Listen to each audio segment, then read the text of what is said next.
Member for Tabaquite.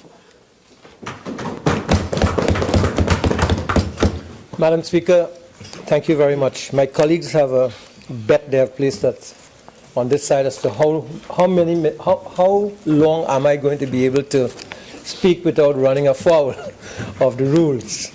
So we'll see. But Madam Speaker, I thank you. Tabaquite. That, I think you didn't mean that way, but that is totally up to you. Sorry, Madam Speaker. Madam Speaker, I'm very glad to join the debate, which has had its own fair share of problems here this afternoon. But Madam Speaker, I want to really begin by asking the basic question. You know, what is this debate really about? And we all agreed that the debate is about the confirmation of Mr. Martin Anthony George as a member of the Police Service Commission. And I think it is instructive to look at the notification issued under the hand of the President, Anthony Thomas Aquinas Carmona, ORTTSC, in which he says that after consultation with the Prime Minister and Leader of the Opposition, in accordance with 122(3) of the Constitution of the Republic of Trinidad and Tobago, Mr. Martin Anthony George, a person, and I want to underline this, who is qualified and experienced in the disciplines of law and management, and I doubly underline the word management, to be appointed as a member of the Police Service Commission. Because, Madam Speaker, if we are to confirm Mr. George as a member of the Police Service Commission, then, and if he's been appointed, and in the notification it states that he's qualified and experienced in the disciplines of law and management, then we ought to be assured that in fact the management capabilities for which has been described in the notification are going to work in the interest of improving the effectiveness, and I would also say efficiency, of the Police Service Commission. Madam Speaker, in that regard, one will have to match the skills and capabilities of Mr. Martin George to what his role and functions as a commissioner are going to be, or as described. We do not have a detailed CV of Mr. Martin George in order to examine what kind of work he has really done. We have a generalized and a very shortened CV here. A bio-sketch. And one knows that Mr. Martin George is perhaps a very competent lawyer. He runs a law firm, so there's some management skills involved in running a law firm and managing a group of attorneys, in managing relationships with his clients and so on. So he's not bereft of some human resource management skills, as well as other skills related to law and case management and what have you. But I do think that we need to examine what little information we have against the functions that he's supposed to perform. Madam Speaker, permit me, though, to make reference to a matter involving Mr. George, Martin George, which was reported in the Trinidad Express of June 16, 2011, under a headline, "A Case of a Lawyer Serving Two Masters." And today, Mr. George is being supported by the government as a nominee. But in this article on the Trinidad Express, June 16, 2011. June 16, 2011. A question was asked by the then opposition leader, the Honorable Dr. Keith Rowley. And it says, I quote from the article, "Do we have a situation of a man serving two masters?" Two masters. And the question was posed by Dr. Keith Rowley with respect to Attorney Martin George's role as a commissioner on the Police Service Commission and as an advocate for his client, Roger Simon. And the then distinguished opposition leader said that the PSC is supposed to be an independent commission, and people who serve in it are required to demonstrate that independence. And this kind of development, says Dr. Rowley, raises concerns, and I am uncomfortable with it. Now, I don't want to go into the rest of the details of the article, Madam Speaker. But today, the very member for Diego Martin West and the members of his government, hopefully, are presenting before this House the nomination of Mr. Martin George, having also questioned the independence of Mr. Martin George in 2011. And I raise that not in any way to disparage Mr. Martin George at all. That's not my intention. But to really question whether the government has had a change of heart, whether they now do not believe that Mr. George cannot be independent,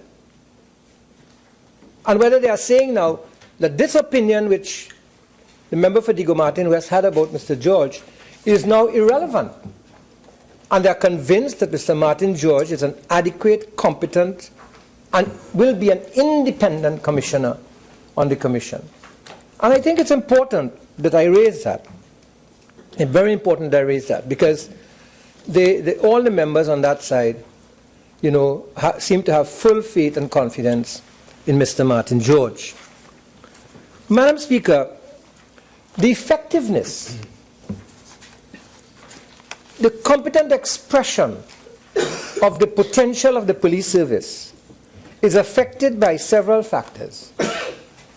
Resource availability to the police service, the quality of personnel recruited and trained to work in the police service, the administrative support that the police service receives, and of course the quality of leadership of the police service.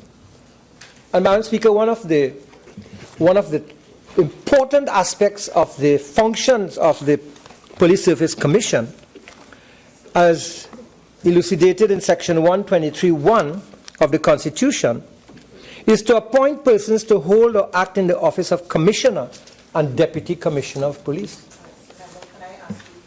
Another point, I think that has been exhausted.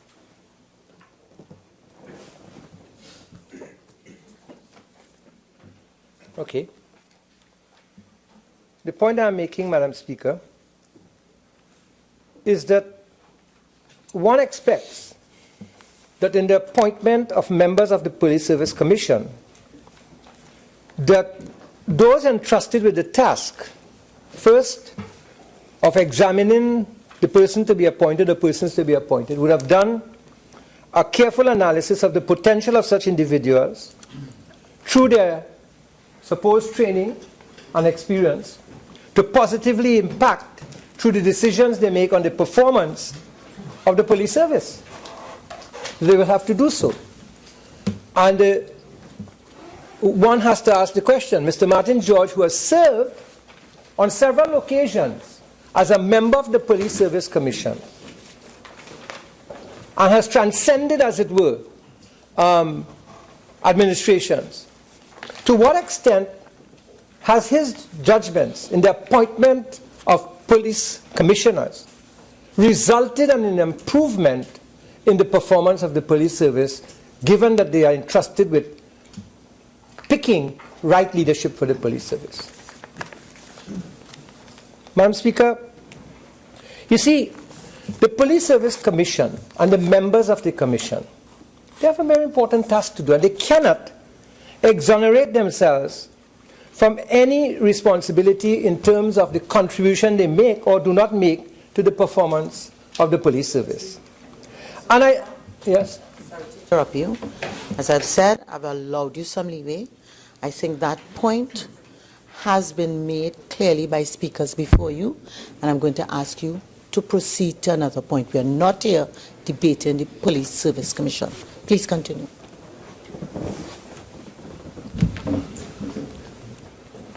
Madam Speaker, we are not debating the Police Service Commission. I respect that. But we are also debating the capacity of an individual serving as a member of the Service Commission, to make the Police Service Commission effective, efficient in doing what it has to do in the country. And Madam Speaker, that means that you have to examine the role of the Police Service Commission, because that is the role of the commissioners. Said, member, if you could move on, that point has been dealt with already. Please move on. Madam Speaker, the question therefore is simply this. Given what we see in the bio-sketch, are we convinced that Mr. Martin George can add any kind of value required to make the Police Service Commission more effective? I think that's the basic question. And I've said that question has been dealt with. Next point. Please move on. Madam Speaker, Mr. Martin George lists here as one of his qualifications in management an ABE, that is, an Associate Business Executive qualification, member of the Association of Business Executives. Madam Speaker,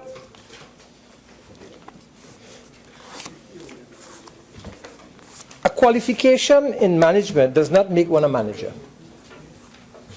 It might allow you a base of knowledge to ask intelligent questions and to direct analyses which can affect decision quality. Madam Speaker, I may make the reference. We have a lot of people who today are qualifying with MBAs and qualifying in management. And if they, in fact, they were good managers, we have made a tremendous difference already to the quality of management and leadership in the public institutions in the country. So I wonder whether, some of this is just to get a job rather than being able to do the job. Sometimes, Madam Speaker, I feel that we're in a theoretical society rather than a problem-solving society. Madam Speaker, I think that we would have been better off rather than being here as an entire parliament, because you see, there must have been some reason why after the president sends this nomination, as a parliament we are being asked to contribute to this debate. It cannot be, Madam Speaker, that this is just a rubber stamp. It has to be that there must be some reason why the parliamentarians are being asked to enter this debate. Otherwise, we could have just come here and say yes or no.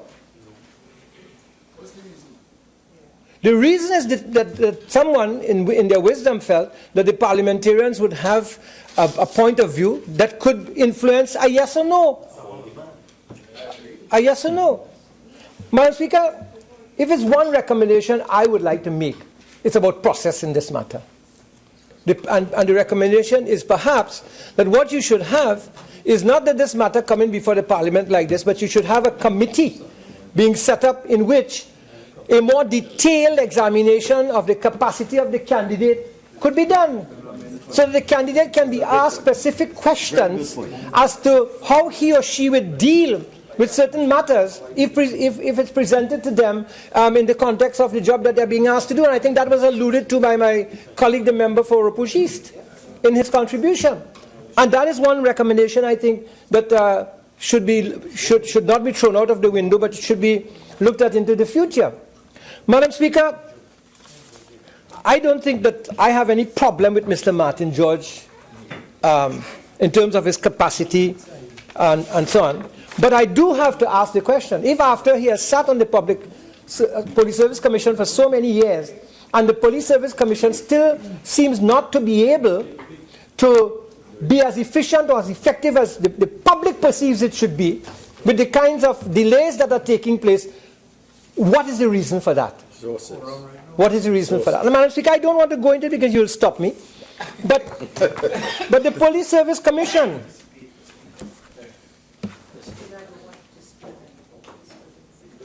Madam Speaker, the Police Service Commission, last report, Madam Speaker, is 2013. This is 2017, or 16 at least.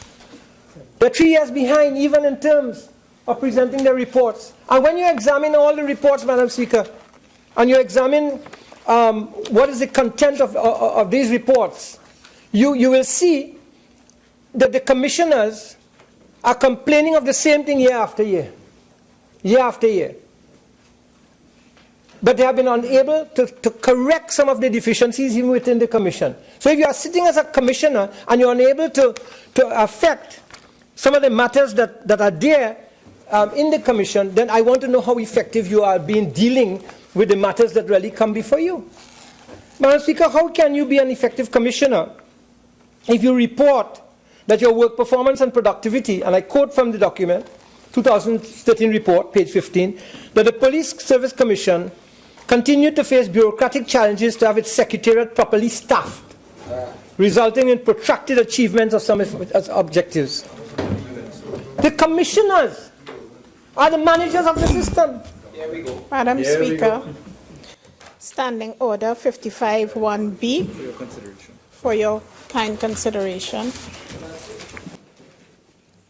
Member for Tabaquite, I rule on both 48-1 because this is not about the Police Service Commission.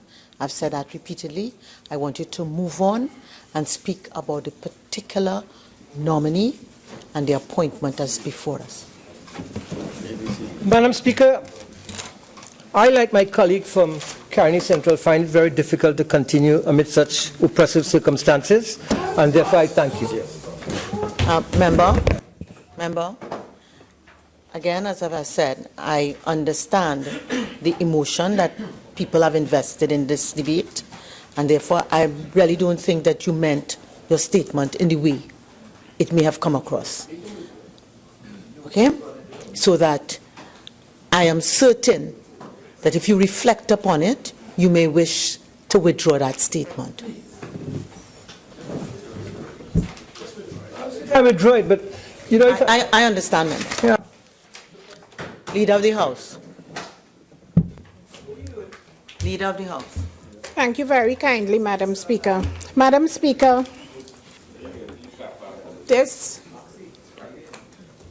I would like to indicate, Madam Speaker, that contrary to what seems to be the belief on the other side, what we have before us, or what we had before us, was a motion to affirm a notification. Madam Speaker, that is the process that was put in place, and it is to affirm a notification, Madam Speaker. That is what was before the House for debate today.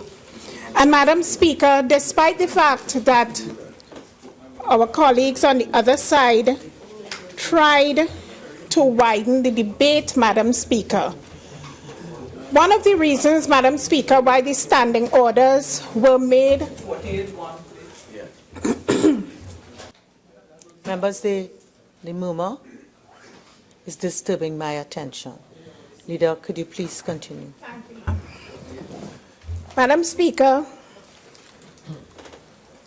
one of the reasons why the standing orders were made to cut down the length of time of persons speaking. we don't want elected.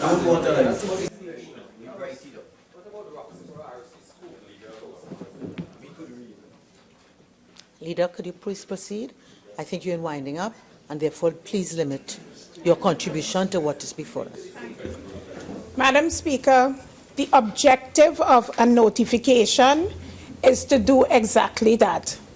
For the President to be given the opportunity to notify the Leader of the Opposition and the Prime Minister, and to consult with them on the name that he is proposing, and then in accordance with the Constitution, specifically Sections 122.2 and 122.3, 122.4, to bring that notification before the House and ask the House to confirm the notification and therefore the nomination of the person.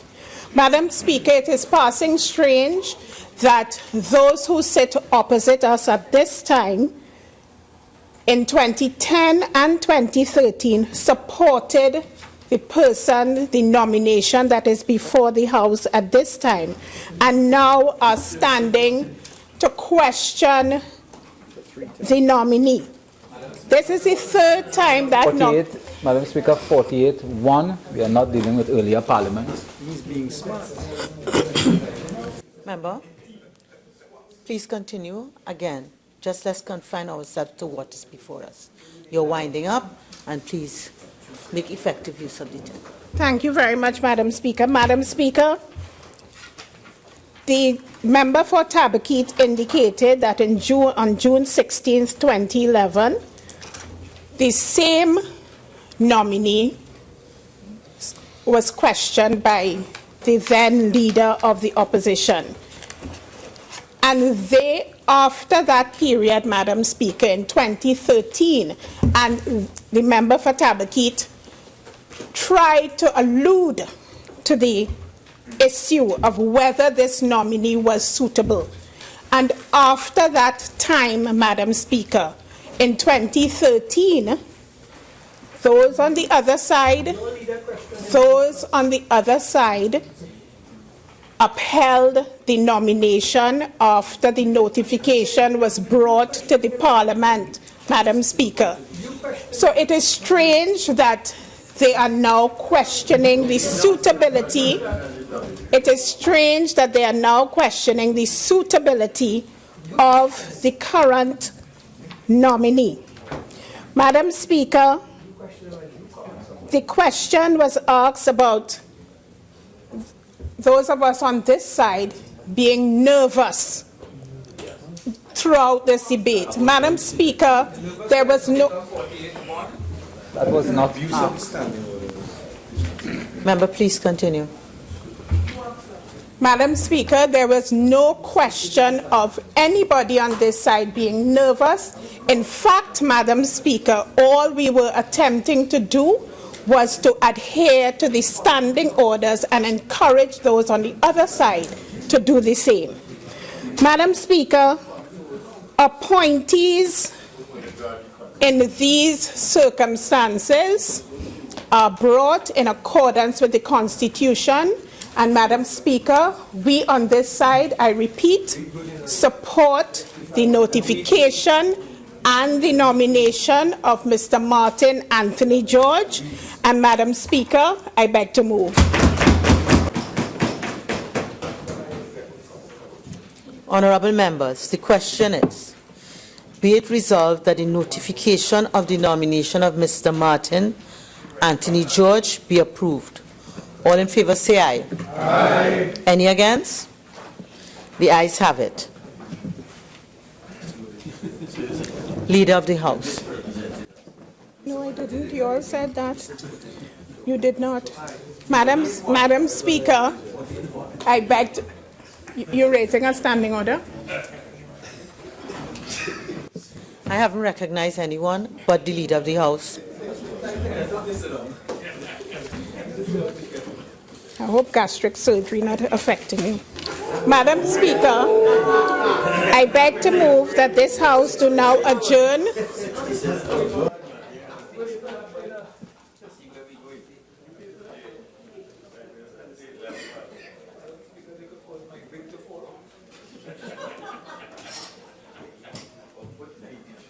Member for Naparima. Members. Leader of the House. This is my way. Madam Speaker, I beg to move that this House do now adjourn to Wednesday the 18th, to Wednesday the 18th of January 2017 at 2:30 p.m., at which time we will deal with the report of the Finance Committee. Honourable members, the question is that this House... Honourable members, the question is that this House do now adjourn to Wednesday, 18 January 2017 17 at 2:30 p.m. All in favor say aye. Aye. Any against? The ayes have it. This House now do stand adjourned to Wednesday, 18 January 2017 at 2:30 p.m.